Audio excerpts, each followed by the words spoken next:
গাড়িতে উঠে গাড়ি ভাগ করে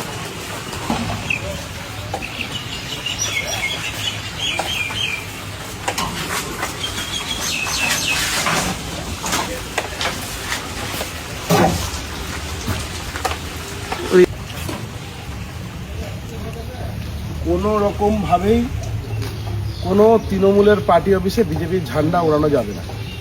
তৃণমূলের পার্টি অফিস তৃণমূলেরই থাকবে। আমাদের কোনো কর্মী যদি সেটা করে থাকে সেই জন্য আমি ব্যক্তিগতভাবে সমস্ত তৃণমূল কর্মীদের কাছে ক্ষমা পাচ্ছি। কোনো রকম এগুলো গাড়িতে উঠাবা এরপর আমি আপনাদের ক্ষমা পাচ্ছি, কারণ এই ধরনের ঘটনা বিজেপি কর্মী মানবে না। এটা তৃণমূলের পার্টি অফিস থাকে, ওখানে কোনো বিষয় নেই।